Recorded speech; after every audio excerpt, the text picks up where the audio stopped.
Voilà, bien-aimés, je vous salue dans le nom précieux de Jésus-Christ, notre Seigneur et Sauveur. Amen. Que Dieu vous bénisse d'être là encore. Et aujourd'hui, c'est le cours numéro 33. Alors, toujours les fondements de la foi, on est toujours dedans. Il faut que la foi bouge, que la foi grandisse, parce que c'est dans la foi que tout se passe. C'est dans la foi que tu pourras vivre les miracles dans ta vie, dans ton corps, dans toutes tes situations. Parce qu'il est dit que le juste vivra par la foi. Donc, je t'encourage encore à prendre ce cours au sérieux afin que tu puisses marcher dans la foi et que tu puisses voir la main de Dieu. Alors, les fondements de la foi, aujourd'hui le fondement numéro 5. Donc, on en a fini avec l'imposition des mains. Je sais que maintenant que tu sais imposer les mains, et tu ne vas pas les imposer n'importe comment, n'est-ce pas? Donc, il faut le faire avec l'enseignement, avec la prière, avec le Saint-Esprit. Sinon, ça risque d'être compliqué.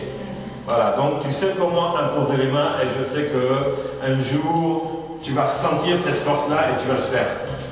Voilà, donc aujourd'hui, c'est un thème important. C'est la résurrection des morts.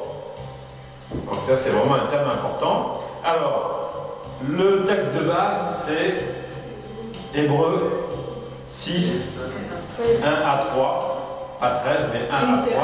Tu dis, tu enlèves le 1, le 3, tu mets un A au mur et 1 à 3. Voilà. Alors, c'est pourquoi, laissant les éléments de la parole de Christ, tendons à ce qui est parfait, sans poser de nouveau le fondement du renoncement aux œuvres mortes, de la foi en Dieu, de la doctrine des baptêmes, de l'imposition des mains, de la résurrection des morts. Donc ça, c'est ce qu'on va voir aujourd'hui. On va le voir au moins sur 2 cours, parce que c'est important. Et du jugement éternel, ça sera après. C'est ce que nous ferons si Dieu le permet. Voilà, donc aujourd'hui, résurrection des morts. Vous avez tous entendu parler de la résurrection des morts. Mais est-ce qu'on sait exactement qu'est-ce que c'est et comment ça fonctionne? On sait, on a quelques idées. Mais vraiment, on va rentrer, on va bien développer ce thème-là. Parce que si un jour quelqu'un te rencontre dans la rue ou dans une église, il te parle de la résurrection des morts, il faut que, en tant qu'étudiant qui vient d'ici, tu saches lui répondre, tu saches l'éclairer avec au moins les bases que tu auras retenues. Maintenant, si tu apprends le cours, tu pourras lui sortir tout le cours. Voilà. Ça dépend de toi. Donc, aujourd'hui, on va juste aborder qu'est-ce que c'est que la résurrection des morts. On va juste voir ce passage aujourd'hui. La semaine prochaine, on verra comment la résurrection des morts, ça se passe. Voilà. Mais là, déjà, aujourd'hui, qu'est-ce que c'est que la résurrection des morts? La résurrection, c'est quoi? Les morts, ils sont morts. Un mort, c'est celui qui n'a plus la vie. On s'en le sait. Résurrection. Quand quelqu'un est mort et puis il s'est ressuscité. Voilà, qui est relevé, qui est réveillé. Hein, résurrection, c'est les morts, ils se relèvent. C'est pas ne pas confondre avec la réincarnation. Hein? Vous connaissez la réincarnation? Ça n'a rien à voir avec ça, ce n'est pas biblique. Parce que ce sont des théories qui sont chrétiennes. La réincarnation, c'est une théorie chrétienne qui sort du bouddhisme ou de ces choses-là. Pas du tout, c'est pas ça. Bah, quand j'étais dans l'ignorance, quand j'étais pas chrétien, je croyais à la réincarnation. Je me disais, bah, ici c'est la terre, c'est l'enfer, et puis on peut pas voir pire. Et après, quand on sera mort, on sera encore pendant plusieurs vies, réincarné dans un chien, en Napoléon, des choses mais vraiment ridicules. Et personne ne pensait à se réincarner en Jésus-Christ. Tous dans des choses bizarres. Oh, moi, avant, j'étais un chien, j'étais un perroquet. Maintenant, j'étais un perroquet. Ah, maintenant, je suis devenu un homme, mais je parle trop. C'est pour ça que je devais être un perroquet avant, parce que le perroquet, il répète tout. Moi, mon ancienne vie, là, je devais être un perroquet. J'ai parlé. L'autre, il dit, moi, je devais être Napoléon. Parce qu'il est président de la République. Alors, dis-moi, dans mon ancienne vie, je devais être certainement Napoléon. Non, bien aimé, ça, c'est du grand n'importe quoi. Et beaucoup de chrétiens croient à ça. Beaucoup. Maintenant, il faut faire un nettoyage. Parce que ce n'est même pas écrit dans la Bible. Donc, c'est que si tu veux que je te le lise, il va falloir qu'on rajoute des phrases dans la Bible dit que tu n'as pas le droit de rajouter, d'enlever. Donc, réincarnation, mets ça à la poubelle. Je suis passé par là avant d'en arriver là. J'étais influencé par un hindou qui était catho, qui faisait une grosse sauce. Et puis lui, on se réincarne. Et moi, quand j'ai vu un pasteur, j'ai dit, oh, bon, là, moi, je peux faire toutes les bêtises que je veux. La prochaine vie, je serai un réincarné. Donc, amuse-toi. Bien aimé, ça, c'est le plan du diable. Pour te faire croire que fais la fête, fais n'importe quoi de ta vie. De toute manière, tu as une autre vie qui t'attend. C'est faux. Il y a bien une autre vie qui nous attend, c'est notre propre vie. Il n'y en a pas deux. Voilà. Donc, là, je parle de la résurrection des morts.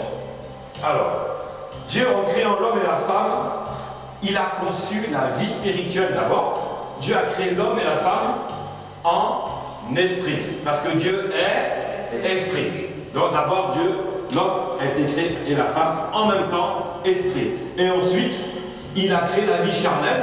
La vie charnelle, c'est le corps et l'âme. Donc vous savez, vous connaissez déjà votre identité. Je suis un esprit qui a une âme et qui vit dans un corps. Ça, c'est la base. Donc, à partir de là, on va avancer dans la résurrection des morts. Il faut remettre les choses, il faut remettre la base, savoir qui on est. On a été créé à l'image de Dieu, ok. Mais l'image de Dieu, c'est quoi? Elle n'est pas charnelle. Elle est esprit. Donc, d'abord, c'est esprit. Alors, la vie qui se trouve dans l'homme est temporelle. Dans le corps de l'homme, c'est une vie temporelle. Alors que la vie de Dieu, elle est intemporelle. C'est-à-dire que Dieu est éternel. C'est pour ça qu'on l'appelle l'éternel Dieu, l'éternel Dieu Tout-Puissant, l'éternel des armées. Le mot éternel définit bien la nature de Dieu d'abord. Il est éternel. Mais est-ce que nous sommes éternels? On a été créés éternels. Mais est-ce qu'on l'est? Quand on n'a pas Dieu, on n'est plus éternel. Mais si. Vous allez voir qu'on est éternel, mais tout dépend dans quel sens. En fin de compte, on est éternel. Parce que Dieu nous a créés éternels. Même si le péché originel est rentré, on restera éternel. Mais sous quelles conditions? C'est pour ça que la résurrection des morts aura deux voies. C'est-à-dire que tout le monde va ressusciter. Mais pour quelle destination? C'est ça qu'on va découvrir. Alors, oh là, il y a quelque chose là qui bouge là. Par là, merci. Voilà, s'il y a des portables qui vibrent, éteignez-les. S'il y a des téléphones qui ne sont pas éteints, ça évitera que ça fasse des bruits bizarres là. C'est fait. On n'est plus distrait. Voilà. Alors, Dieu, en donnant la vie à l'homme, a préparé déjà la suite de la vie de l'homme. Dès que Dieu a créé la vie, elle continue. Parce que Dieu continue. Si Dieu s'arrêtait, nous on s'arrêterait. Mais Dieu ne s'arrête pas. Donc Dieu a créé la vie, il t'a créé, ta vie va continuer, quel que soit le résultat. Elle continuera. Étant créée à l'image de Dieu, cette vie va se poursuivre. Alors, la résurrection, c'est quoi? Comme j'ai dit tout à l'heure, c'est un réveil. La résurrection est un réveil d'une condition pour passer à une nouvelle condition. La condition, c'est ce qu'on est. Et la nouvelle condition, c'est ce qu'on sera. En fonction de ce que l'on est. On change de condition. Ou on poursuit la condition par rapport à ce qu'on est. Alors, la résurrection, la mort, en fin de compte, c'est qu'une étape dans le plan de Dieu. Vous savez que Dieu a un plan. Et la mort n'est qu'une étape dans ce plan, par laquelle une grande majorité va passer. Là, on parle de la mort éternelle, la mort physique. Si je veux dire d'abord la mort physique, d'abord plutôt, c'est une étape qui est dans le plan de Dieu, dont la grande majorité va passer par cette mort physique. Pourquoi? Parce qu'il y a une minorité infime qui ne vivra jamais cette mort physique. Comme qui, par exemple? Qui n'est pas passé par la mort physique? Élie. Et d'autres. Bon. Au moins c'est cela. C'est-à-dire que la mort physique n'est pas pour tout le monde, mais pour la très grande majorité. Il y a plusieurs types de morts. Alors, donc c'est qu'une étape. Le plan de Dieu est basé sur la vie éternelle. Pas sur la vie terrestre, mais le plan de Dieu englobe toute la vie éternelle. Donc la résurrection des morts n'est qu'une étape, ni plus ni moins. Dans le plan de Dieu, dans la vie éternelle, la mort et la résurrection des morts n'est qu'une étape, comme un passage. Alors son désir est que toutes ces créations, tous les hommes et les femmes y parviennent, car à la base, dans le jardin d'Éden, tout a commencé là. La vie éternelle faisait partie de la condition de l'homme et de la femme. L'homme et la femme avaient déjà cette vie éternelle. Vous voyez? Ça, c'était déjà la base. Mais cette base-là, elle existe toujours. Seulement, le péché est rentré.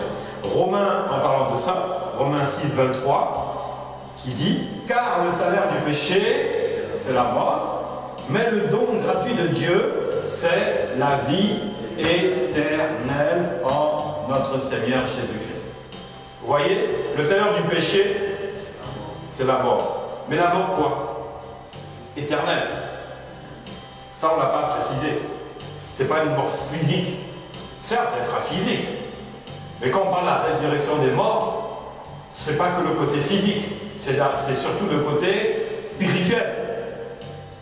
Quand nous mourrons, comme ce qui s'était passé avec l'histoire de Lazare, c'est que l'un était parti dans le séjour des morts et l'autre était parti dans le sein d'Abraham, qui est un lieu de repos provisoire en attendant la résurrection. C'est ce qui se passe. Donc, l'origine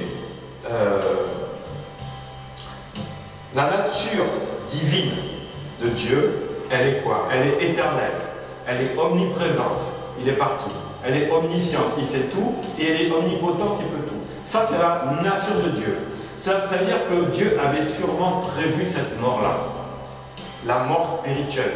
À cause du péché, la mort était devenue spirituelle et il fallait la résurrection des morts. Est-ce que vous pensez que Dieu n'avait pas prévu ça? Parce qu'il est quoi? Il est omniscient, il sait tout. Omniscience, c'est-à-dire qu'il a la science totale. Vous savez, est-ce que on pouvait imaginer que lui, Dieu pouvait imaginer que Adam et Ève allaient tomber? Oui. Il sait tout. Il le savait.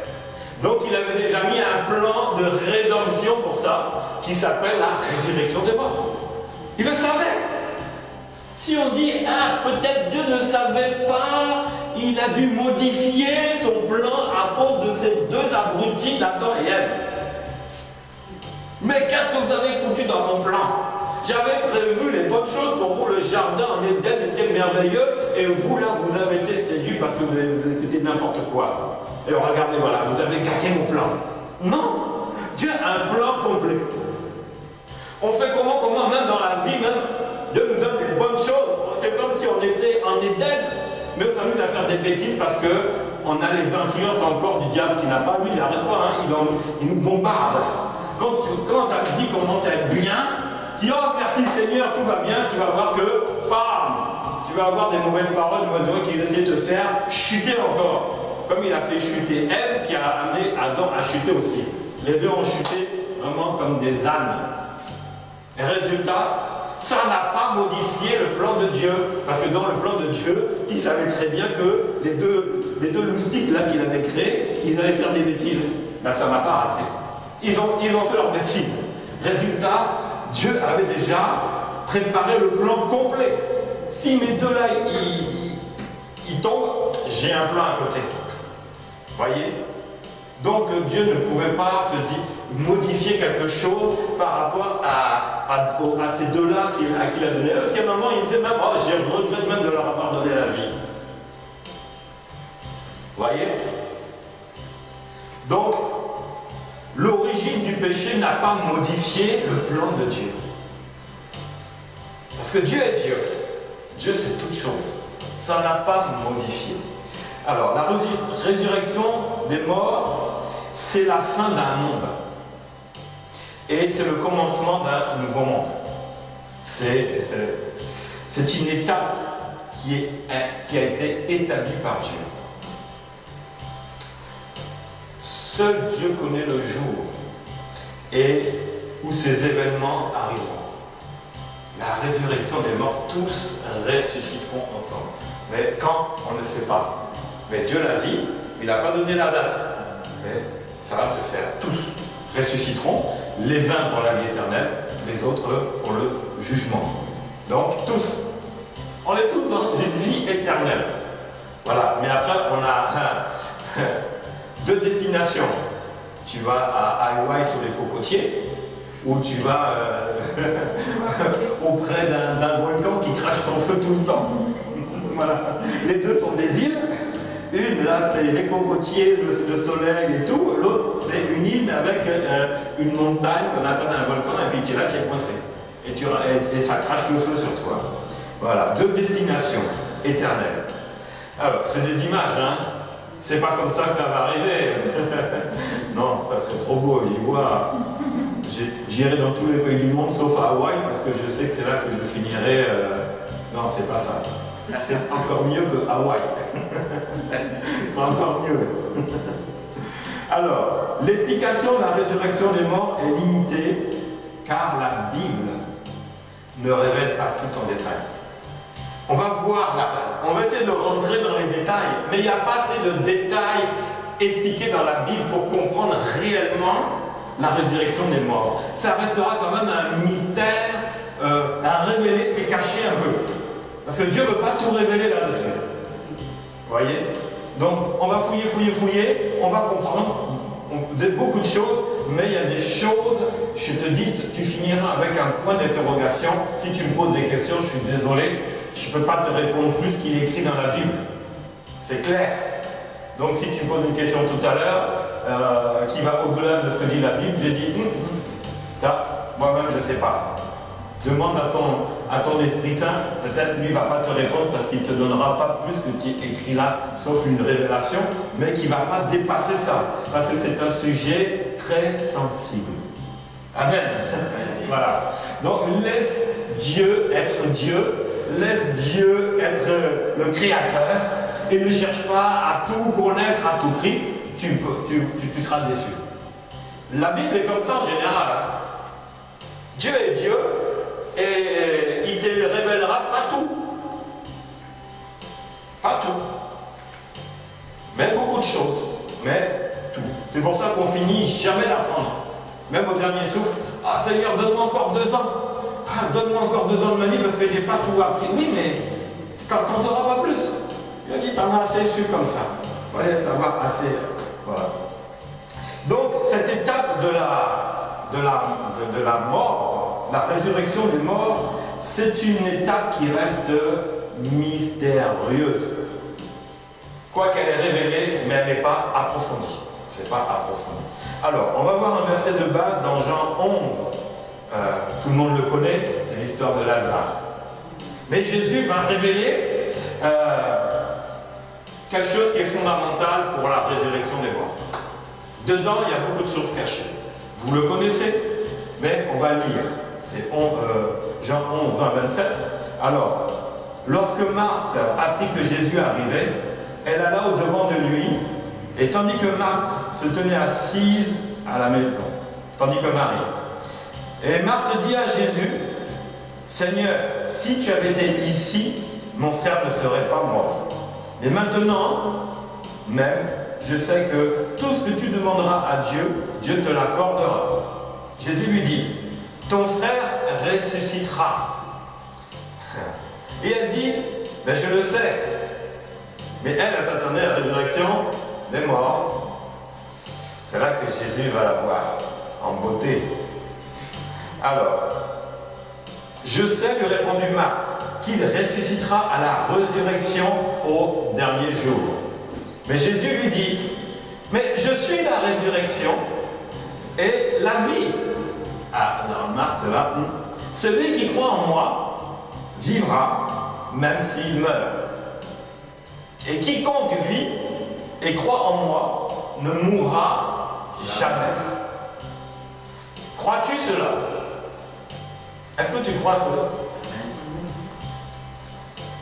Et elle lui dit, ben oui Seigneur, je crois que tu es le Christ, le Fils de Dieu, qui devait venir dans le monde. Elle n'a pas vu vraiment, elle n'a pas compris la parole. Tu es le Christ, le Fils de Dieu. Elle n'a pas compris. Parce que Jésus, elle était tellement paniquée, son frère mort là, ça commence à sentir le courir au bout de quelques jours. Et Jésus lui dit, mais je suis la résurrection, je suis la vie. Mais qui peut se permettre de dire ça si c'est Dieu lui-même qui ressuscite, qui donne la vie, si ce n'est que Dieu? Dieu n'a pas donné la vie à Adam et Ève. Et voici que Jésus commence à se dévoiler devant la mort. Ah, il s'est lâché, il s'est dévoilé. Il a révélé qui il était réellement. Il ne peut pas être fils de Dieu. Un fils de Dieu ne peut pas faire ça. C'est Dieu lui-même qui donne la vie et personne d'autre. Et c'est lui qui ressuscite et personne d'autre. Alors, la suite, au verset 38, on avance un peu. Jésus frémissant de nouveau, vous voyez, il donne la vie, il est la vie, il a créé la vie, il frémit. C'est trop pour lui de supporter ces choses-là, lui en tant que à l'origine dans la création. Il frémit de nouveau en lui-même et se rendit au sépulcre. C'était une grotte et une pierre était placée devant. Et Jésus lui dit, ôtez la pierre. Et Marthe, la sœur du mort, lui dit, Seigneur, il sent déjà car il y a 4 jours qu'il est là. Et Jésus lui dit, ne t'ai-je pas dit que si tu crois, tu verras la gloire de Dieu? Ils ôtèrent donc la pierre, et Jésus leva les yeux en haut et dit, Père, je te rends grâce de ce que tu m'as exaucé. Pour moi, je sais que tu m'exauces toujours. Mais j'ai parlé à cause de la foule qui m'entoure, afin qu'ils croient que c'est toi qui m'as envoyé. Ayant dit cela, il cria d'une voix forte, Lazare, sors! Et le mort sortit, les pieds et les mains liés de bandes, et le visage enveloppé d'un linge. Et Jésus leur dit, déliez-le et laissez-le aller. Alors, qu'est-ce qu'on voit là? La résurrection des morts, c'est une étape qui va arriver à un temps donné par Dieu. Mais là, on voit la résurrection d'un mort. Est-ce que c'est la même chose? C'est la même chose? Non, hein? C'est pas la même chose. Mais pourtant, c'est la résurrection. Il a été ressuscité. Mais on ne parle pas de la même chose. Alors, la résurrection des morts, on a vu que ça fait partie du plan de Dieu pour amener sa création à la vie éternelle. Vous voyez? Est-ce que Jésus, en ressuscitant Lazare, arrivait à la vie éternelle? Non. Bah non. Non. Parce qu'il allait devoir passer encore une pas de bol, 2 fois. Lui. Quand tu es ressuscité, il faut dire que tu as vécu, tu vivras 2 fois la mort. Les résurrections, ce sont des mythes. La résurrection qui s'est passée avec Lazare, c'est ce qu'on appelle un miracle. Et il y a des gens comme ça qui sont ressuscités, qui étaient morts. Et parce que quelqu'un est venu, qui a dit, ah, machin chouette là, au nom de Jésus, lève-toi. Et le mort, il est levé. Il était mort, il est ressuscité. Il y a plusieurs résurrections dans la Bible. Plusieurs personnes qui sont ressuscitées. Mais c'est important de voir ça pour ne pas mélanger les choses. Parce que sinon on pourrait dire, ah bah oui, ça, voilà, Lazare, résurrection des morts. Non, c'est pas la même chose. Alors il ne faut pas confondre la résurrection des morts avec le miracle qui amène à un mort être ressuscité, donc revenir à la vie. Et il y en aura encore. Même toi, si Dieu te le dit, si tu sens que le Seigneur, poussé par le Saint-Esprit, tu imposes la main sur un mort, et le mort sera ressuscité. Ah bah oui, hein, sœur Laure. C'est possible, mais fais attention. Si ça vient pas de Dieu, ben, ils vont te gifler. Parce que tu nous as fait croire qu'il devait ressusciter. Ben non, on était malheureux. Maintenant tu dis, ah moi j'arrive. Je suis le grand prophète. Je suis le grand ceci. Il est où le mort? Moi je crois en Dieu. Il impose les mains. Allez. Les autres sont, ah, l'espoir vient. Il pleurait. Ils avaient commencé à faire la moitié de leur deuil. 3 jours qu'il était dans la chambre froide. Et voici le prophète des prophètes. Il arrive, dit, ah, moi, Dieu me parle, toi mort, au nom de Jésus, réveille-toi. Rien, il le gifle, réveille-toi, il le gifle, allez, tu vas mettre ma figure par terre là, debout. La famille est derrière comme ça. Oh Seigneur, merci parce que tu vas ressusciter notre petit. En plus, si c'est un garçon qui a 5 ans, imaginez. Oh merci Seigneur, oh merci. Et puis le prophète là dit, bah, désolé, là, ça ne marche pas. La famille a dit, non, on va le frapper celui-là. On va le frapper, il nous a donné de l'espoir. Nous, on commençait dans la joie, maintenant on va retourner encore dans le deuil, dans la tristesse, là. Maintenant, on va le botter lui aussi. Donc, là, ressusciter un mort, bien aimé, c'est possible, mais conduit par le Saint-Esprit. S'il te le dit. Parce que tu marches avec le Saint-Esprit, même pour faire des miracles. Vous savez, moi, quand j'impose les mains, je ne m'impose pas toujours par hasard. Je le fais comme dimanche parce qu'ils étaient là. Mais après, quand je crée l'atmosphère et le Saint-Esprit se meut plutôt, je demande par qui commencer, où aller et comment faire. Je n'impose pas les mains comme ça. Je les fais conduits par le Saint-Esprit. Je ne fais pas toujours dans le même ordre. Je peux aller là, revenir, et à chaque fois le Seigneur me parlera de la personne et il y aura une parole qui sortira avec. Vous voyez? Donc, là, Jésus, pour lui, Dieu sur terre, bon, pas de problème.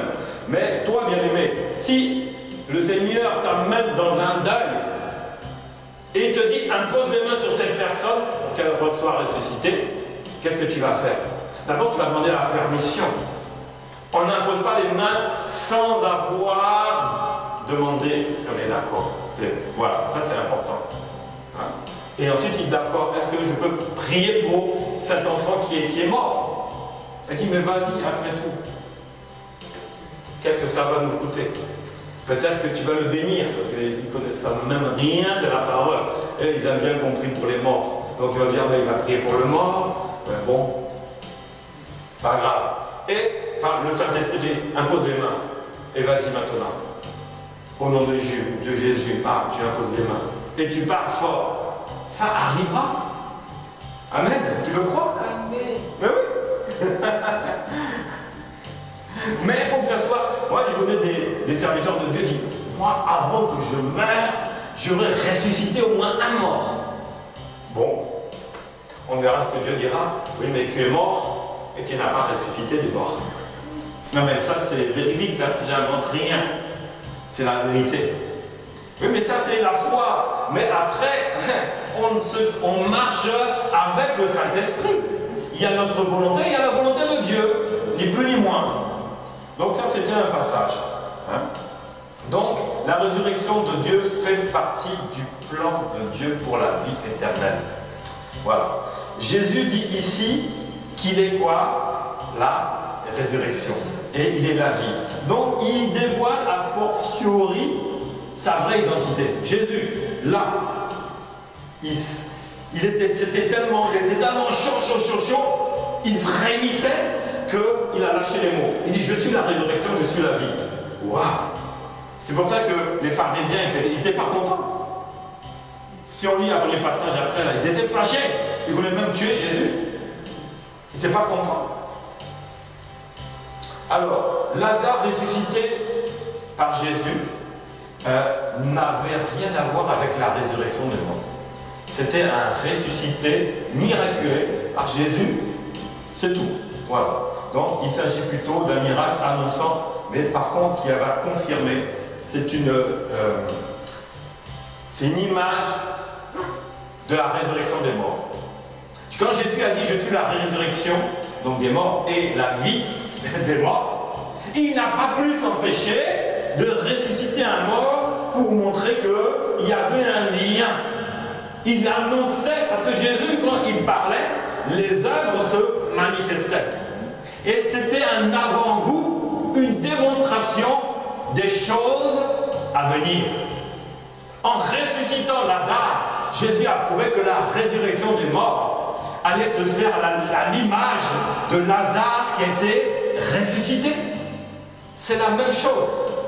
Il a prouvé que la résurrection des morts, ça va arriver pour chacun de nous. Il a voulu appuyer sa parole par un acte puissant qu'un homme mort depuis 4 jours qui commençait à sentir le pourri, la décomposition, les asticots commençaient à prendre forme dans le ventre, mais Jésus l'a ressuscité. Vous voyez? Jésus appuyait très souvent sa parole par des œuvres puissantes confirmant sa parole. Et là, c'est encore le cas. Quand Jésus parle, je suis la résurrection et la vie, la résurrection, il confirmera sa parole par des œuvres. Et ces œuvres vont confirmer sa parole. Si vous ne croyez pas ce que je dis, croyez au moins aux œuvres que je fais. Et là, mais c'était puissant parce que la parole dit, je suis la résurrection, je suis la vie. Et voici, regardez, je ressuscite cet homme-là. Preuve que ce que je dis, c'est ce que la parole est. Et la parole va s'accomplir autant voulu.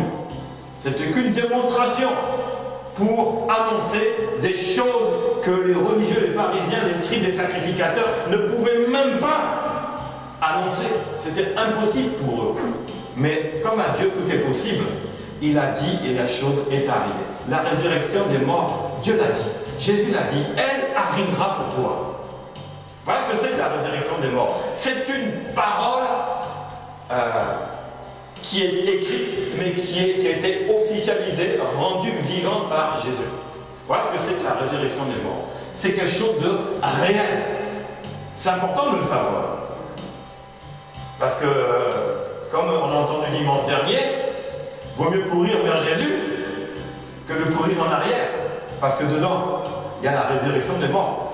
Et savoir, est-ce qu'on sera dans la vie éternelle ou dans le jugement éternel. Ce sont les deux points, les deux clés qu'on va aborder ces jours-ci. Là, on est dans la résurrection des morts, pour ceux qui auront marché avec le Seigneur, mais le jugement éternel, ça sera le dernier fondement de la foi, hein, ça sera le jugement éternel, pour ceux qui... Voilà, on verra ça après. Alors, ici, c'est le cas de Lazare.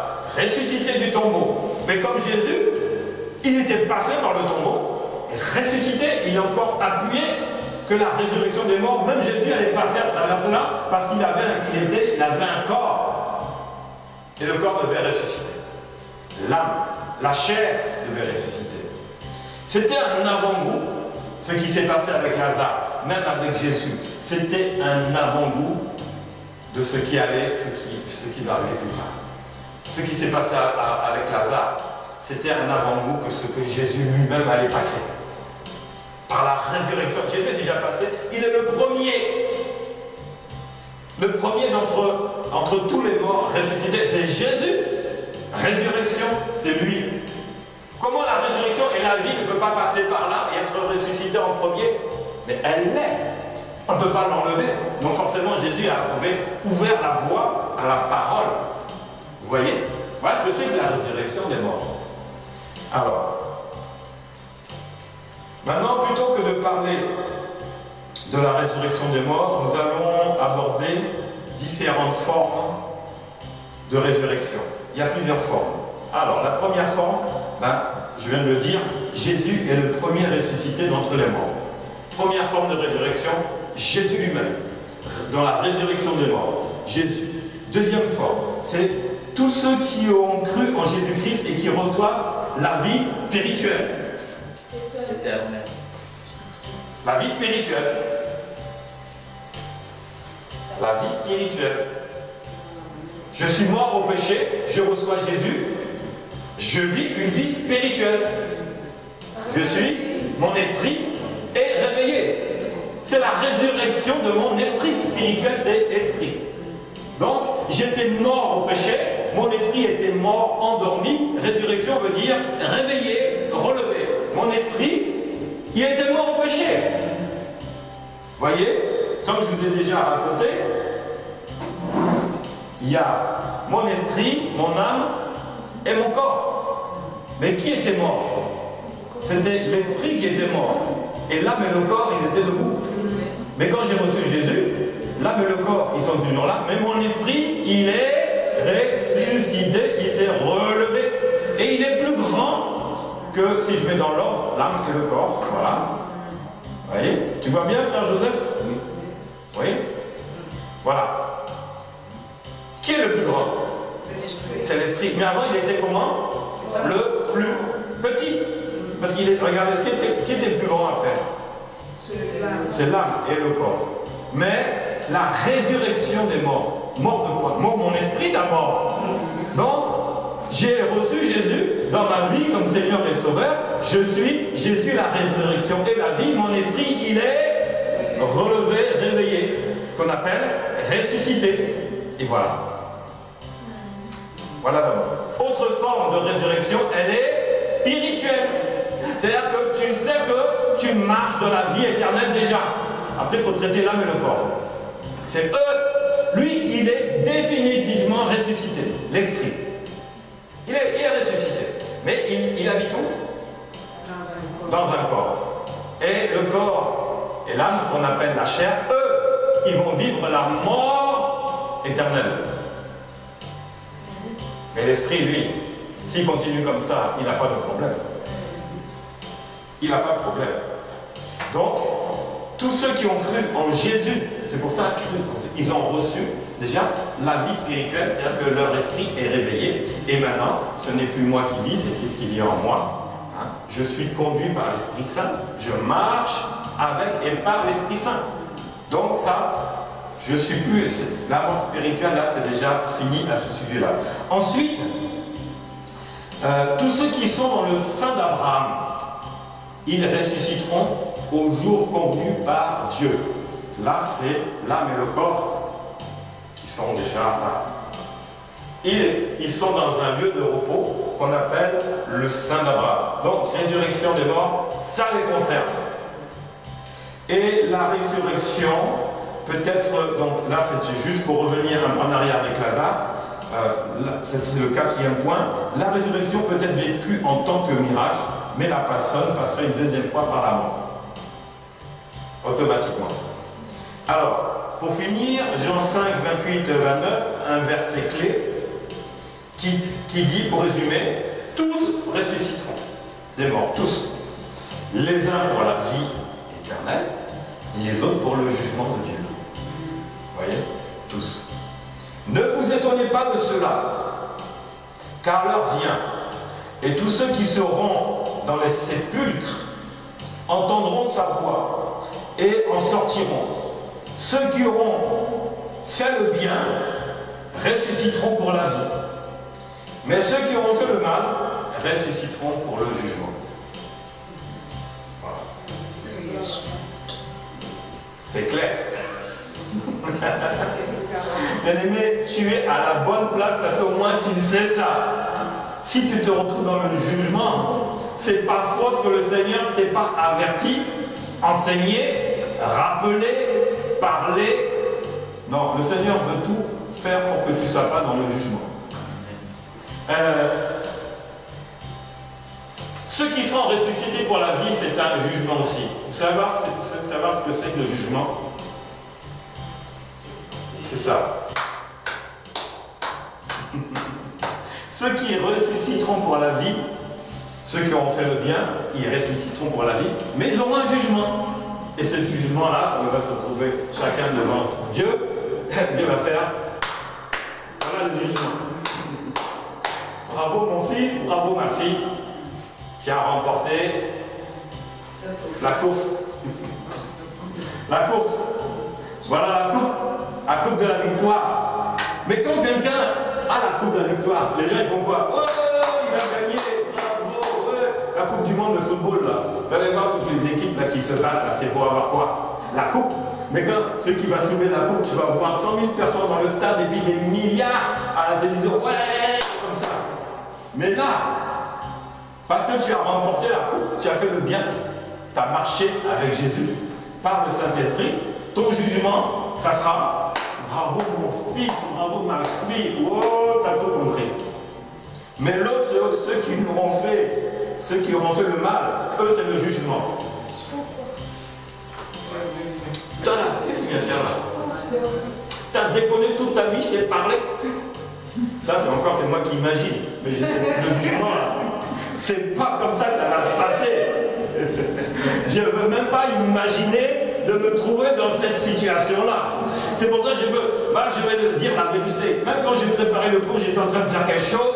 Le Seigneur m'a mis un truc là. Oh, j'ai cru que j'allais mourir. J'ai rectifié la chose.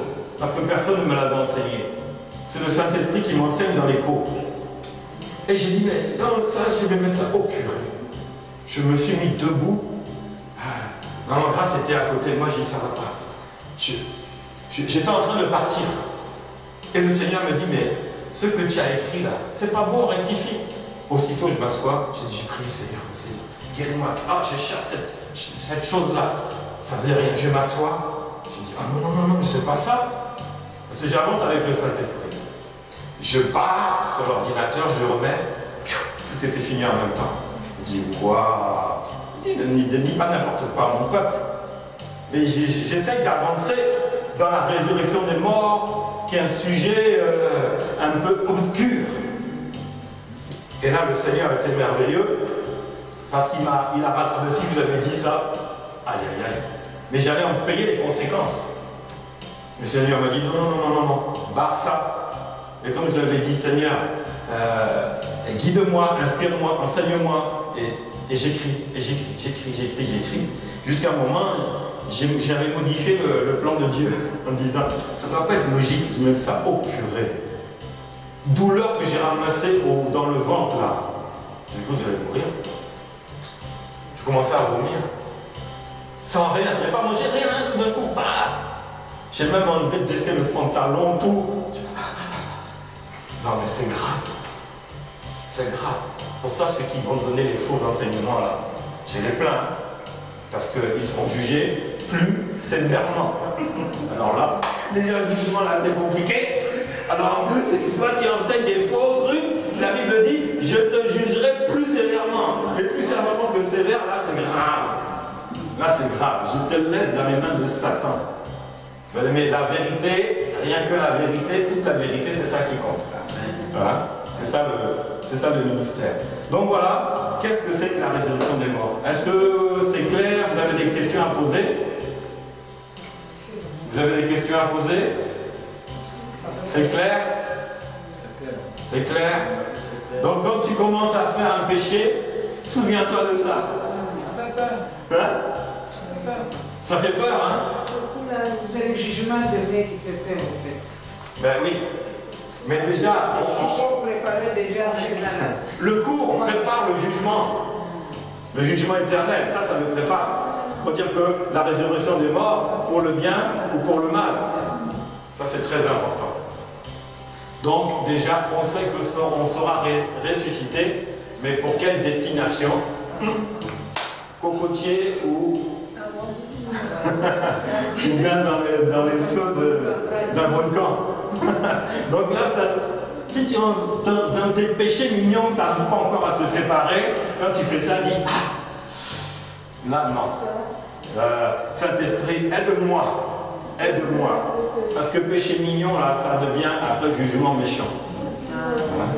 Donc voilà qu'est-ce que c'est que la résurrection des morts? On a vu déjà, ça c'est que l'introduction. Voilà. S'il n'y a pas de questions, que Dieu vous bénisse.